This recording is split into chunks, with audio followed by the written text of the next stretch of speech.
Kia ora team, and welcome back to Big Boys Boxing. Today I'm going to talk about a few fights that are brewing, a couple that are signed, one that's official. So we'll start with the official one. Firstly, we have Adam Kovnerski, unbeaten prospect, contender.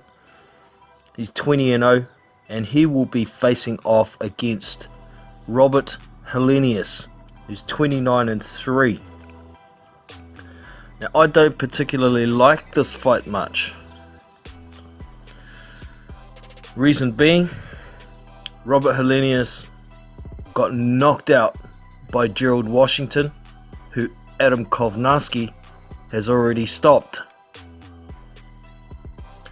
And the style matchup doesn't make any sense to me why Honnaeus took this fight.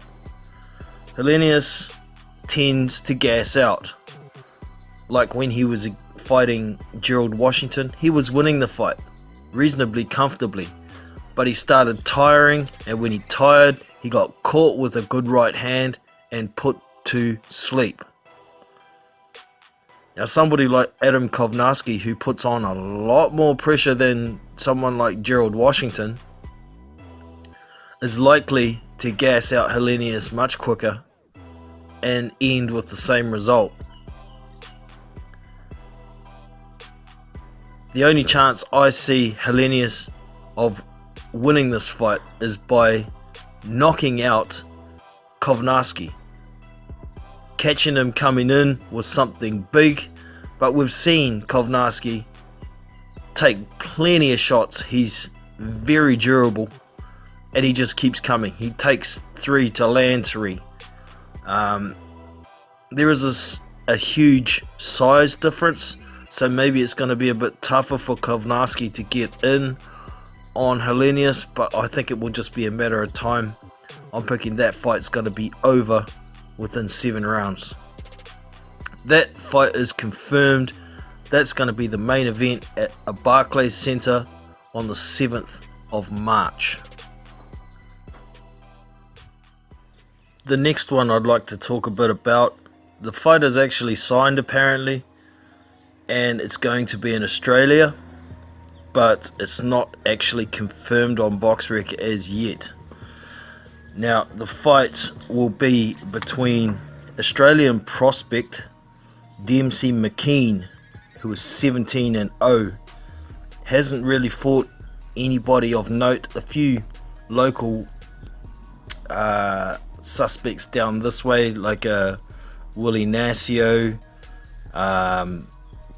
a couple of other guys there, but nobody of international level status really. So Dempsey McKean is going to be fighting a fairly high level journeyman in Jonathan Rice, who is 13-4-1. Now, for those of you who don't know who Jonathan Rice is, he's lost to a few higher level fighters on the way up, like the likes of Tony Yoka, Aslanbek Makhmudov, and a couple of others. But he is a tricky fighter. He can move well, he's fairly quick, and if you're not up to international level, this guy will find you out. And to date, it's definitely going to be McKean's hardest opponent. It's a reasonable step up, and I'm glad he's finally found someone to step in the ring with him who wants to have a go. Previously he was signed to fight Lucas Brown, but Lucas Brown pulled out. Apparently there's money issues there. I did see Lucas Brown talking about possibly getting paid $12,000 to take on a 17-0 up-and-coming prospect. As many of y'all know, Lucas Brown had been a knockout walking around waiting to happen for a while, and it's quite possible he could lose to Dempsey McKean, and that would be the end of a possible fight with David Price, which he's looking for in the UK. So it is what it is. I'm looking forward to seeing how Dempsey's going to go against somebody who's much higher level than anybody he's faced to date. Not quite sure the date off the top of my head, but I will leave articles in the description with some details so you can check it out. So now a couple of fights that aren't confirmed yet, but they are in the process of being made, and these are the two best fights for this video in my opinion. The first one is going to be on the Fury vs Wilder 2 undercard on the 22nd of February, and that's going to be Charles Martin versus Gerald Washington. I think this is a very good fight. Both guys have lost to Adam Kovnerski in the past. Martin went the distance over 10 rounds, but Washington got stopped early on. Now, to me, that doesn't mean Martin's going to do the same thing as Kovnerski did to Washington. The styles, I believe, are going to be very interesting here. Charles Martin is a southpaw, as we know. He's a former title challenger, and so is Gerald Washington, but he's not southpaw. They can both be somewhat technical. I think Charles Martin has a bit more dog in him, as we saw against Kovnerski. He came on later in the fight, but Gerald Washington against Robert Honnaeus, he came on later in the fight as well when his opponent started to tire. So I think they've both got a good gas tank. I think they both hit about the same heaviness. I don't think either of them are extremely heavy-handed, but they can bang. They're heavyweights. They know how to step into their punches, and they can be both technical. I think Gerald Washington's probably a little bit better off with the technical side of things, but he has less dog in him. He can be broken. You know, if Martin's hurts Washington and starts pouring it on, I could see Gerald Washington starting to cave and possibly get stopped. However, Gerald Washington could break down Charles Martin and possibly stop him late as well. So I think this is an extremely competitive fight, and I think it's a good one to have on the Tyson Fury Deontay Wilder undercard. Maybe the chief support, because this will pump the crowd right up for the big heavyweight dust up at the end of the night. But as yet, I think they need a lot more fights like this on that card to boost the pay-per-view, and as yet there is nothing actually confirmed for that card besides the main event. We've got absolutely nothing, as you can see. So hoping this fight gets made. Looking forward to that matchup. I'm not actually sure of my pick yet, but I will get to that in a later video. And the last, I've saved the very best for last. This news is just broken today. The source is Billy Nelson, who is Martin Bucoli's trainer, left something on Twitter, and it looks like Martin Bucoli and Filip Hrgovic are going to get it on. This is an awesome fight. Now, Hrgovic is 10-0, and Martin Bucoli is 15-1. So we've recently seen Hrgovic beat the living snot out of Eric Molina.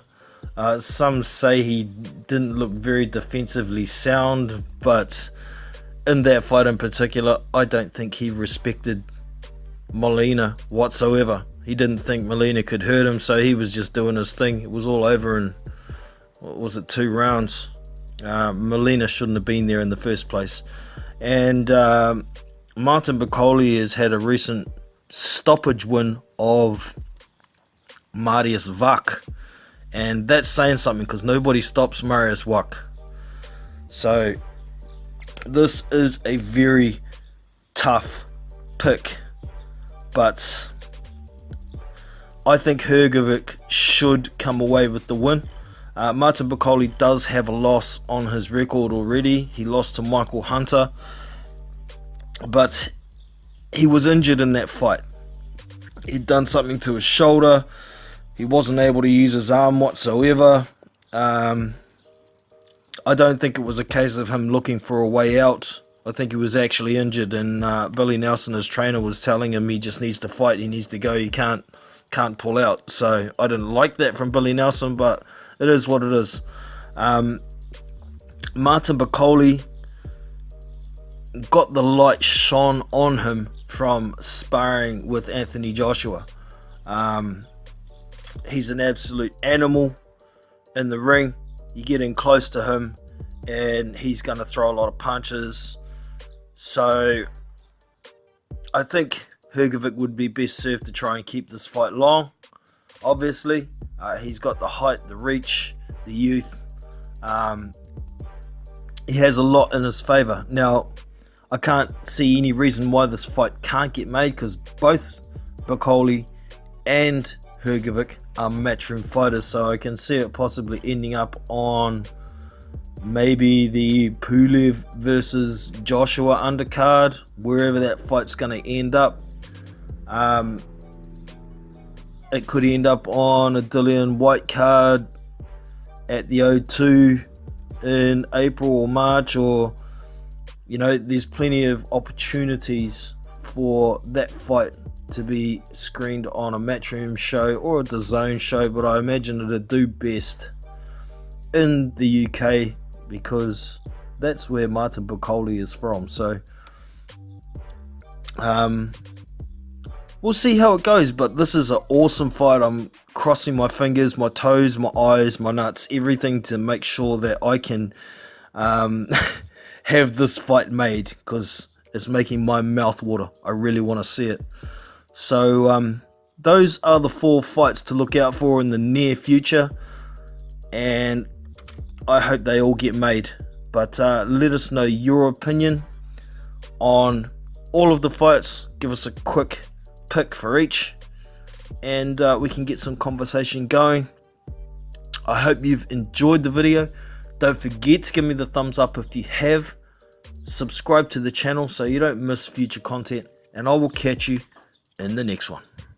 Big Boys Boxing, and I'm out. See you!